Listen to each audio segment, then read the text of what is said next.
Welcome back, Fate of the Game viewers. I'm Dalton Miller And I'm Jed Pressgrove. with FateOfTheGame.com.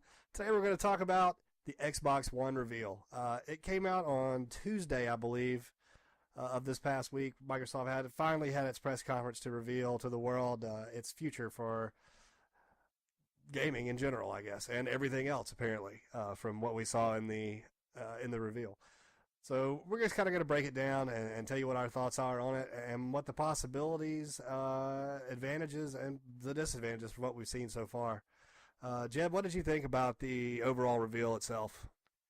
Well, it's obviously generated a lot of talk. So some people say any publicity is good publicity. So Microsoft has people talking about them. Sure, Sony and Nintendo, people have been talking about them too in a more positive light. But Microsoft really is, I feel like, the center of all conversations about video game consoles, the future of video game consoles now. So I would say that's a big positive.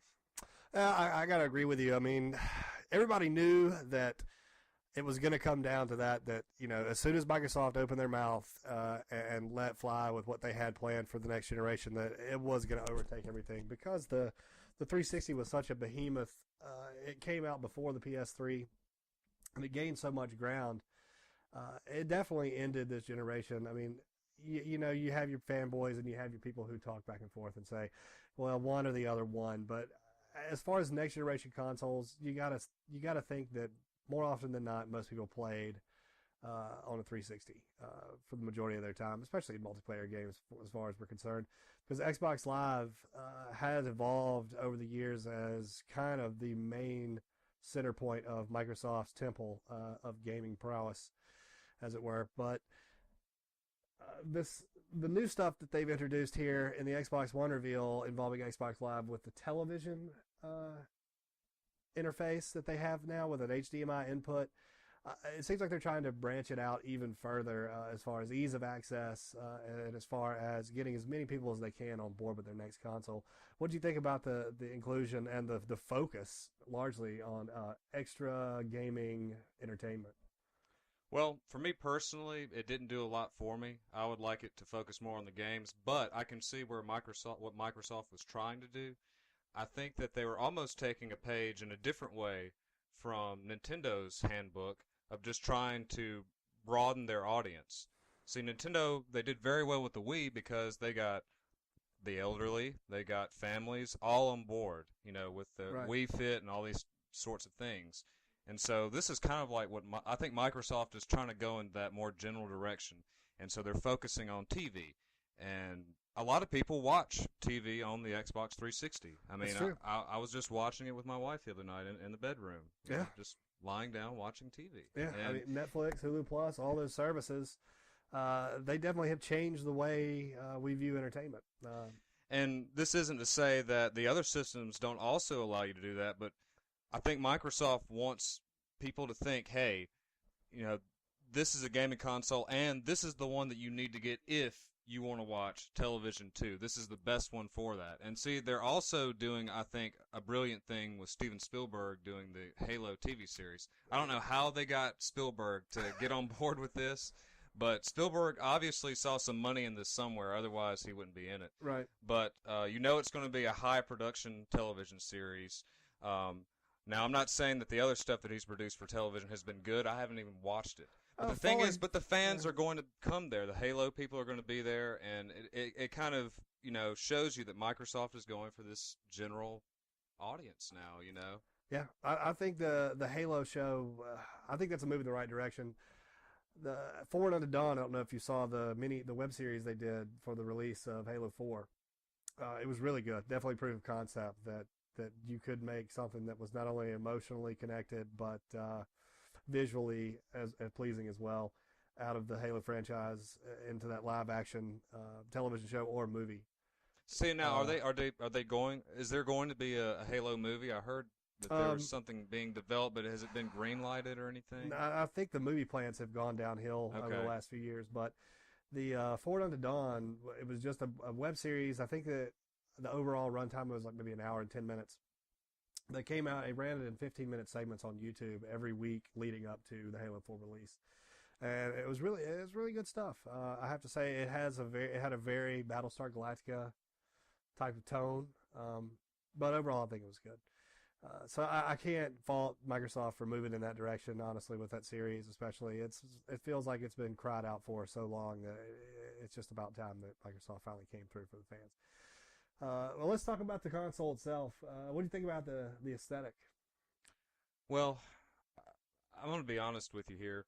I am not really a person that looks at a system and says, "Hey, this is ugly. I'm not going to play it," or "This is pretty. I can't wait to fondle it," or whatever. I just don't care. But I will say that one thing that's striking about it, having said all of that, is that it doesn't really look like a gaming console. And it kind of goes along with that whole new direction. Yeah. I think, it looks like it could be a cable box, or maybe it's like a souped-up DVD player. Who the hell knows, It really isn't very flashy. I mean, it is quite literally a rectangle, and that is it. There are some vents on it, and there are some 360 logos. It uses a Blu-ray compatible drive, which is what was listed on the tech specs. I don't know what that means, Blu-ray compatible, or capable, sorry, to correct myself. I don't know if it will actually play Blu-rays. I did not hear anyone at the conference or anyone that was quoted afterwards as saying such, that it would play Blu-ray movies, but it is a Blu-ray drive nonetheless. But yeah, the box itself, it's very minimalist. I kind of like the style. It reminds me almost a little bit of the original NES. Just the straight, flat, rectangular design with a load tray, a power button, and then your logos and some vents on it. It's very reminiscent. The controller, I really like the redesigned D-pad, honestly. I've always had a problem with the flimsiness of the 360's D-pad. Playing Street Fighter 4 online with that D-pad is incredibly frustrating. It's imagine. already bad enough playing against the computer on a hard difficulty setting. Right. But trying to beat these guys online with that thing, it really does take a lot of practice. And I think the controller overall looks a lot more comfortable. I mean, I haven't even felt it yet, but just looking at it, it looks like something I would like to just try and see, if it's an improvement. It seems they made it a little bit bigger, which I'm okay with, honestly. That's my main problem with the PlayStation 3. And I love PlayStation 3. I've played quite a few games on it. And I've had mine for a few years now. But the controller has just never fit my hands right. The 360 controller has always felt better. And even before then, the original Xbox S-type controller, I felt was kind of it looks like the form factor they've kind of returned to, a mixture of the Xbox S model and I don't even know what we're calling it, the original Xbox, I guess. We can't really call it the Xbox One anymore. You can't. No, you can't. They made that very inconvenient for us. Yeah, thanks. Xbox of Christmas past. That controller mixed with the 360 controller, I think, is kind of what they went for and what they brought forward. I think it's a really good design. I think as long as the functionality with the triggers stays the same. Now they talked about force feedback in the triggers in the conference, and I think they sort of went off the rails on that a little bit, because the more I read about the tech specs and some of the interviews, they're not really force feedback. They've got rumble motors on either trigger. So you will feel a direct force when you pull the triggers now, but it's not force feedback. It's not like a force feedback HOTAS flight stick where, whenever you're trying to bank hard and you have too much resistance, like you literally cannot push the joystick. Yeah. Because of that. It's not quite that much. So I mean, there are some things they kind of led on about that may or may not have been buzzwords or trying to build hype, which is understandable. I'm kind of looking forward to E3 to see more about the games, which I think is what everybody wants to see. They did not show very much. And what they did show, aside from Remedy's new game, the Alan Wake creators, and the original Max Payne and Max Payne 2, Quantum Break, aside from that, I really was not impressed. I don't mind sports games. I've played Madden religiously for years, but it's kind of not in my wheelhouse anymore. What did you think about the game reveals? Well, I'm kind of like you with the sports games. Honestly, I find them quite dreary now. Just this morning, I was playing Blades of Steel on the NES, by Konami, and that game is a blast. Yeah. It really is. But when you try to play one of these new sports games, I don't know, it's just too much focus on trying to be like the sport, And it feels almost like they take control away from the player, doesn't it not? Like it's more automated. So unless you're into that sort of thing, then it's not going to interest you at all. So then you're just left with a couple of different games, or maybe 3 or 4 or whatever. And we know that they're going to come out with the big titles, and you need to be interested, though, in those franchises for the system to attract you. And personally, I'm not as into some of those franchises. I'm assuming that a new Halo game will be coming out. I don't really have an interest in Halo. And, talking about the games, this gets us to I think, the biggest negatives of the announcement. I mean, now some people could say, well, the TV thing is a negative because it makes people think that Microsoft is not focusing enough on games. Okay, there you go. But when you look at like what we know about how it's going to affect or possibly affect our gaming experiences, this is what I think could be a bigger disaster than the Red Ring of Death. Well, if they continue down this road, perhaps. I think, though, that this conference itself, being televised, Spike TV, and, of course, being streamed all over the internet, I think this conference was more for USA Today, the bigger CNN and Fox News, the bigger outlets, media that don't generally cover video game-related news unless it's about somebody doing something evil and they want to push blame on it. That's another story. Anyway, and I think at E3 in 2 weeks, we're going to learn a lot more about what the 360 has in store for us as far as games. At least I hope. Speaking of games, on another topic, with the Xbox One reveal, it's arguably the most polarizing announcement, is that the console had long been rumored to be always online. Microsoft came out and said that that is not the case, except games will have to confirm that they are licensed to the user per Xbox Live account once every 24 hours. Which, okay, it does not have to always be online, but it has to always be online once every 24 hours. That's kind of a spin that they could have done without, honestly. I think it has really revoked a large backlash in the community, or provoked, excuse me. What do you think about that? What do you think about, and of course, backwards compatibility is non-existent on the 360 as well. They're following suit with the PlayStation 4. At this point, Wii U is the only console that will support its previous generation of games. Well, honestly, see, the thing about Sony, though, is that they've talked about having their games available online from their previous systems. Microsoft, to my knowledge, hasn't even said anything like that. And if they don't choose to do that, then that could be a black eye for them. But honestly, I already think that not having backward compatibility for the Xbox One is a mistake because, like you were saying earlier, I really believe that the majority of gamers throughout the United States have been playing the 360 more than the other two systems. Definitely. I mean, don't get me wrong, more people have the Wii, right, but a lot of people don't play the Wii even after they bought it. They just played a few games and then they just let it collect dust. Now, I've still played mine. I mean, I've been playing mine a lot, but I mainly play the virtual console. That's what I like, the older games. But see, then we get back to the backward compatibility. Are we going to be able in any way to be able to play what we played on the 360 on the Xbox One? It sounds like a no. So that means that people are going to have to keep the 360.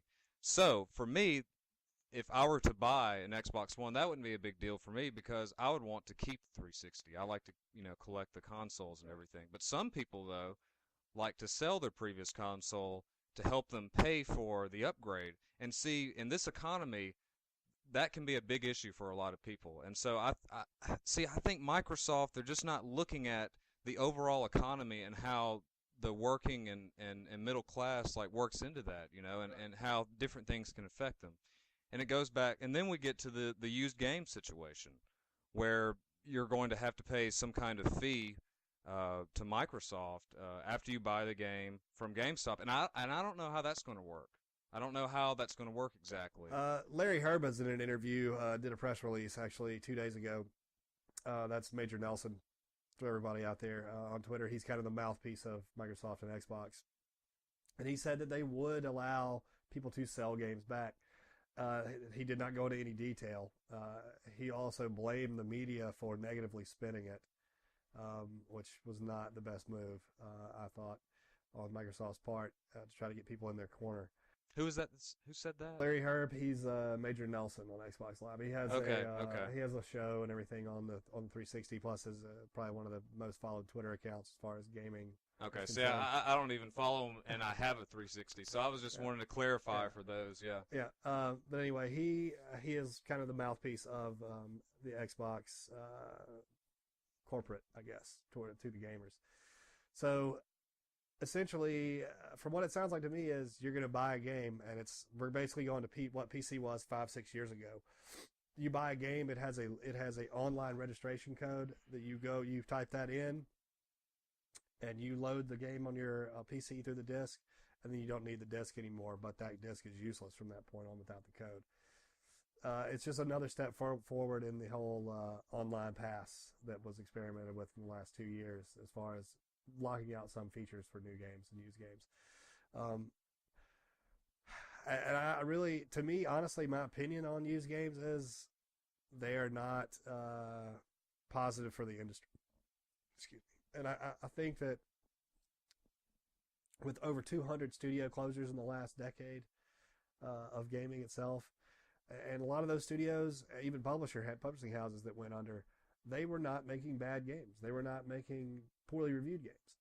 The problem is they were making games that did not have a large multiplayer base or did not warrant a second or third playthrough, though they may have been reviewed well.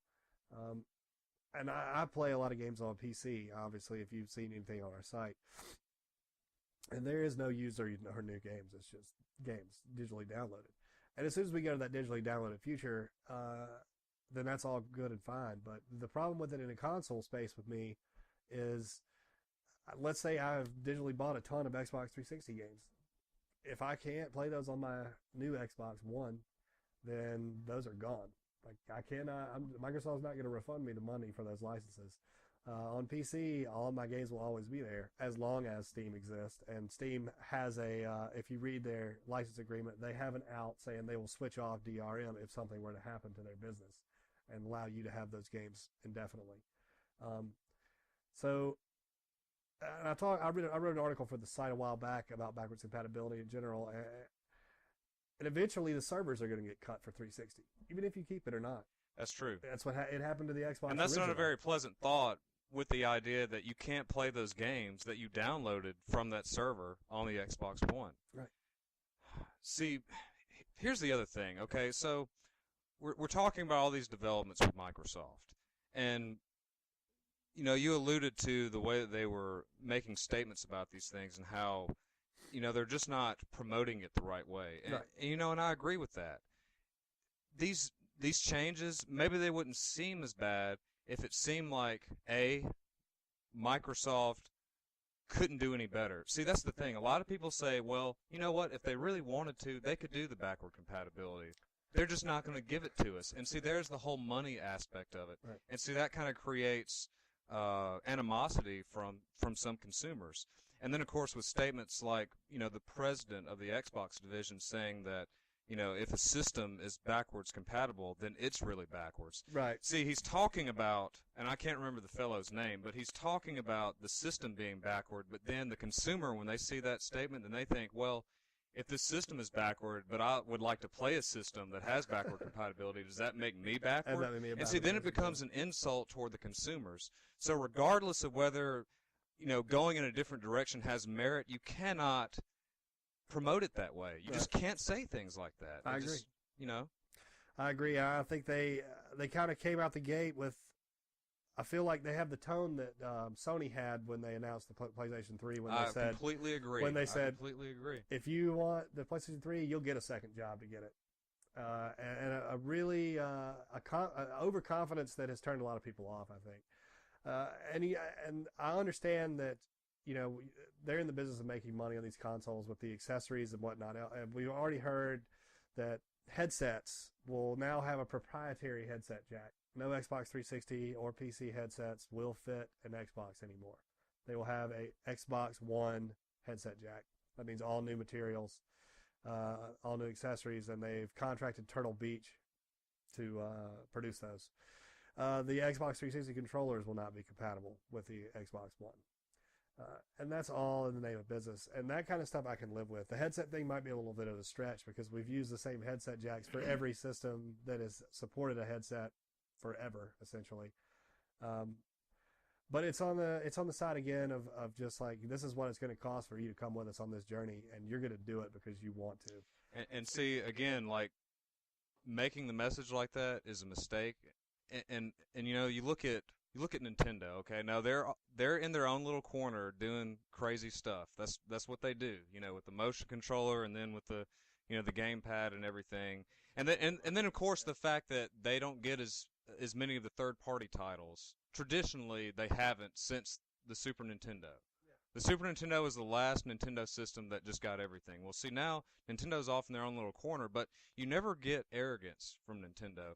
And the thing is, not as much as you have with Sony and Microsoft recently. And then you look at the backward compatibility. You can use everything from the Wii on the Wii U. And so the consumer, and see, also, the Wii U is going to be getting some more of the third-party titles, more so than the Wii. And so then the consumer is going to start saying, well, you know what, Microsoft talked this way to me, but Nintendo here, you know, maybe they have a Wii or something, and they would just like to use one controller on it or something like that. That could influence a buying decision. So that's the thing. I feel like what Microsoft is doing right now, I can see the logic behind going in a new direction, but I feel like it's just giving Nintendo and Sony an opportunity to capitalize on the way that this system is currently being marketed.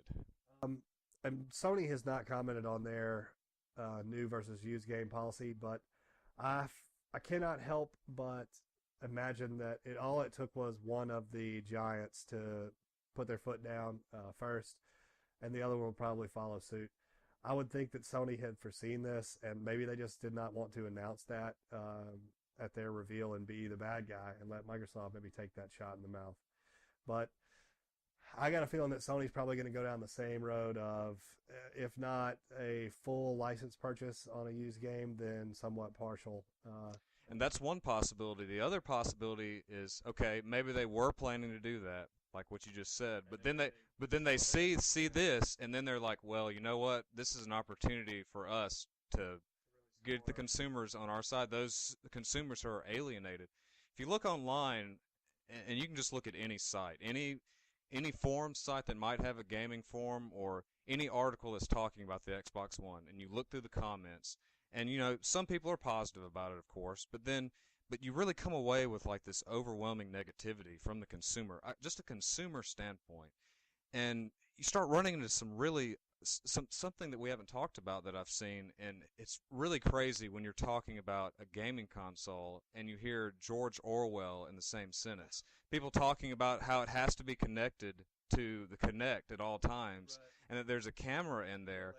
Some people are scared that this is like, you know, like 1984. And see, that's the thing, like, Microsoft it's like they didn't foresee this, and I don't know. Have you seen these comments though, where people are worried about, you know, their privacy? And the Kinect 2.0, I think that's a very valid point.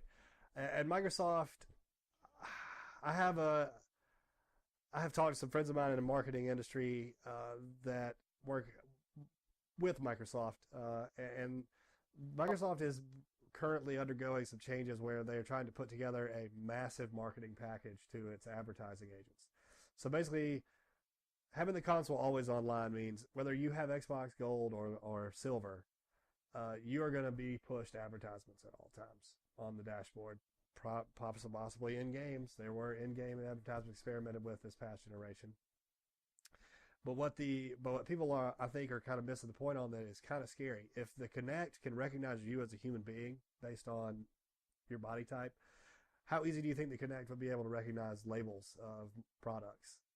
And that would give Microsoft literally the inside edge on marketing directly to you at all times based on what products you have in front of that camera at any given time, whether it's a Mountain Dew or it's a Coca-Cola product or it's a bag of walnuts or whatever. Well, and your shirt could say Nike, and then maybe you'd see the new LeBron James shoe on your console. Exactly. That logic system inside of a computer chip, that software, it already exists for you to be able to identify things like that. So I can't help but think Microsoft has put out this monolith of commercialism in the Xbox. I mean, One. we're really getting speculative, I mean, but this is all speculation. and how ridiculous could it get? You know, like Yeah. I'm wearing a shirt with a squirrel holding a switchblade. You know, is it going to start, advertising Squirrel feed nuts and- and yeah. and knives? And I mean, knives. how far is it going to go? But see, that's a good question. see, that's the thing. Like, we can take this too far, and it's funny and ridiculous to us. It But goes some down the people online are really taking it that seriously. Right. And see, even if it's crazy, even if some people are overreacting to what has been announced, it matters. That's the thing. To the consumer, it matters. Right, and the possibility is there, and that's all that really matters at this point. Is that is one of the possible uses of that camera is to identify things to directly market at that individual. So, and which is really smart. I mean, on Microsoft's part, it's kind of terrifying also, but it is really smart. So we're gonna have to see. I'm sure Sony is probably going to follow through with some of the things they have planned along those same lines. I don't think the PlayStation Eye will be as integral as the Kinect 2.0. I'm not sure if Sony has even said what their system bundle will come packed with. Yeah, I don't think they have. But we do know that the Kinect 2.0 is required for the Xbox One 2 function. It will have to be plugged in and on, whether you aim it at the roof or not. I don't know if that can still work or not, but that thing will have to be part of the system at all times. There it is. Scary little eyeball. But anyway, Big Brother's watching you, ladies and gentlemen. Straight from Redmond, Washington. So, all in all, I think that Microsoft, they have some good products. And I really like the aesthetic design. I think they maybe should have let the console speak a little bit more for itself than trying to put a spin on it the way they did, as it kind of made them come off as, like you said, pushy.